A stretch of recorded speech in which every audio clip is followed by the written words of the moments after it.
BTR নিৰ্বাচনৰ প্ৰাক্ষণত পুনৰবাৰ বড়ো আঞ্চলিক ৰাজনৈতিক দলৰ বিভাজনত ৰাজনৈতিক অস্থিৰতাৰ ইংগিত নিখিল বড়ো ছাত্ৰ সন্থাৰ কেন্দ্ৰীয় সভাপতি দীপেন বড়োৰ আঞ্চলিক ৰাজনৈতিক দলৰ অধিক বিভাজনে বড়ো জাতিৰ মাজত সংঘাত সৃষ্টি কৰাৰ আশংকা প্ৰকাশ আপচুৰ সভাপতি দীপেন বড়োৰ এনে সিদ্ধান্তই বড়োভূমিত পুনৰবাৰ সৃষ্টি কৰিব পাৰে অস্থিৰ পৰিৱেশৰ যাৰ ফলত উপেন্দ্ৰনাথ ব্ৰহ্মাৰ বড়ো জাতিক বিশ্ব দৰবাৰত প্ৰতিষ্ঠা কৰাৰ সপোন চুৰমাৰ হ'ব পাৰে নিমিষতে পূৰ্বৰে পৰাই বড়োভূমিত আঞ্চলিক ৰাজনৈতিক শক্তিক একত্ৰীকৰণৰ বিষয়ত গুৰুত্ব আৰোপ কৰি আহিছে দীপেন বড়োৱে UPPL, BPFৰ একত্ৰীকৰণৰ বিষয়টোৰ মাজতে নতুনকৈ অঞ্জলি দৈমাৰীৰ নেতৃত্বত গঠন হোৱা APB দলকো একলগ হোৱাৰ আহ্বান নেতাগৰাকীৰ বড়ো জাতিৰ স্বাৰ্থত নতুন ৰাজনৈতিক দল APBৰ আবেগ দুখ বেদনা পৰিহাৰ কৰাৰ লগতে শাসকীয় দল UPPLৰ বিৰোধী BPFৰ সকলোৱে সংঘাত সামৰি একত্ৰীকৰণৰ বিষয়ত মনোনিৱেশ কৰিবলৈ আহ্বান দীপেন বড়োৰ সকলো আঞ্চলিক ৰাজনৈতিক দলে পৰিস্থিতি সুস্থিৰ ৰখাৰ স্বাৰ্থত একেখন মঞ্চত বহাৰ আহ্বান ছাত্ৰ নেতাগৰাকীৰ ক্ষমতাক আগস্থান নিদি বড়ো জাতিৰ স্বাৰ্থত চিন্তা কৰাৰ আহ্বান বড়ো আঞ্চলিক ৰাজনৈতিক দলসমূহক ৰৌতাৰ বড়ো বজাৰত আপচুৰ ৰংজালি বৈশাগু উৎসৱত উপস্থিত থাকি এই গুৰুত্বপূৰ্ণ মন্তব্য কৰে নেতাগৰাকীয়ে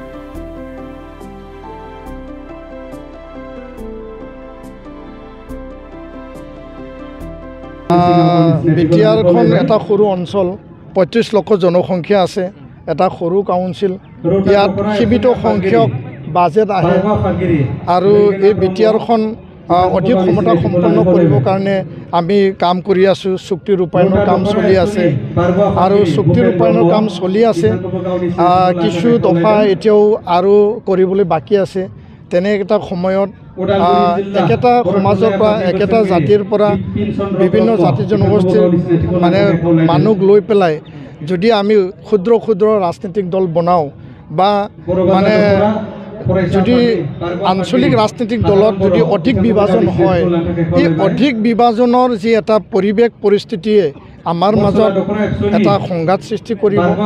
আৰু এটা অস্থিৰ পৰিৱেশ সৃষ্টি কৰিব আৰু যি লক্ষ্য আৰু উদ্দেশ্যেৰে উপেন ব্ৰহ্মই বিশ্ব দৰবাৰত বড়ো জাতিক প্ৰতিষ্ঠা কৰা এটা সপোন দেখিছিল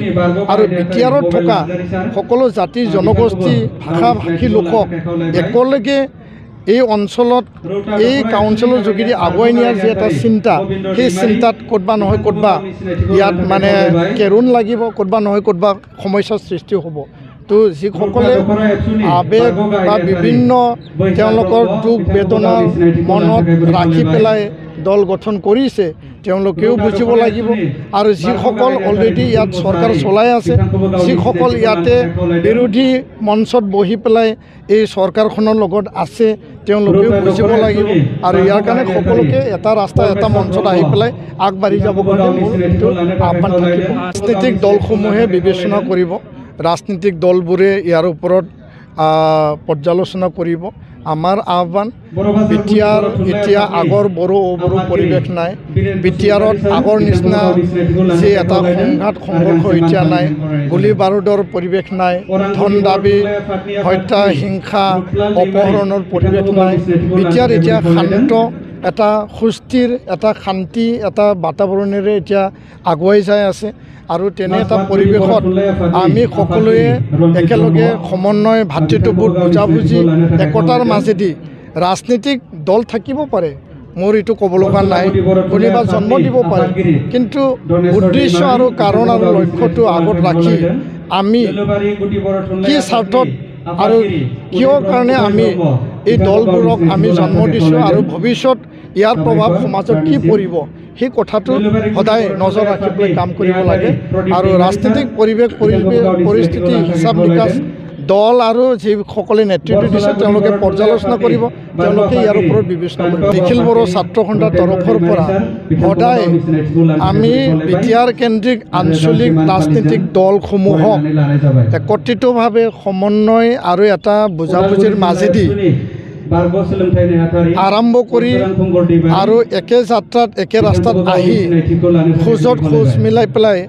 বিটিআৰৰ স্বাৰ্থত আৰু জাতি জনগোষ্ঠীৰ স্বাৰ্থত সকলোৰে উন্নয়নৰ স্বাৰ্থত একেলগে আমি যাব পাৰোঁ নেকি আৰু জাতিৰ স্বাৰ্থত বিটিআৰত বসবাস কৰা ৩৫ লক্ষ জনসংখ্যাৰ স্বাৰ্থত আৰু সমতা কেন্দ্ৰিক বা সমতাক আগত নাৰাখি জাতি আৰু জাতি জনগোষ্ঠীৰ স্বাৰ্থটো যদি আগত ৰাখি পেলাই যদি আগবাঢ়ে নিশ্চয় তাত সমন্বয় বুজাবুজি বা একতা আহিব মোৰ দৃঢ় বিশ্বাসী ইয়াৰ কাৰণে সকলো দলক মই আহ্বান জনাইছোঁ যে সমতাক সদায় আগত ৰাখিব নালাগে সমতা ৰাইজে আশীৰ্বাদ দিলে নিজে আহিব আৰু ইয়াৰ কাৰণে আমি সমন্বয় আৰু ভাতৃত্ববোধ কোনো কাৰণত আমি আৰু সংঘাত নিবিচাৰোঁ কোনো কাৰণত আমি সংঘৰ্ষ নিবিচাৰোঁ কোনো কাৰণত ৰাজনীতিক অস্থিৰ পৰিৱেশ আমি নিবিচাৰোঁ সুস্থ এটা শান্তি বাতাবৰণ বিটিআৰ যিহেতু সকলোৱে এতিয়া পাবলৈ সক্ষম হৈছে আৰু সকলোৱে এতিয়া মুকলিমূৰীয়াকৈ মুকলি মনকৈ ঘূৰিব পাৰিছে কাম কৰিব পাৰিছে শিক্ষা অৰ্থনীতি সকলো দিশত আগবাঢ়িছে এই যি এটা পৰিৱেশ সদায় চিৰযুগমীয়া কৰিব লাগে তাৰ কাৰণে বিটিআৰ কেন্দ্ৰিক আঞ্চলিক ৰাজনৈতিক দলসমূহ একত্ৰিতভাৱে আগুৱাই যাই পেলাই কাম কৰিবলৈ আমাৰ আহ্বান আমাৰ এই দাবী সদায় থাকিব আৰু এই দাবী আৰু আহ্বানটো লক্ষ্য ৰাখি আমি কাম কৰি যাম। ওদালগুৰিৰ পৰা মন্টু কলিতাৰ ৰিপৰ্ট এনি ভাৰত 24।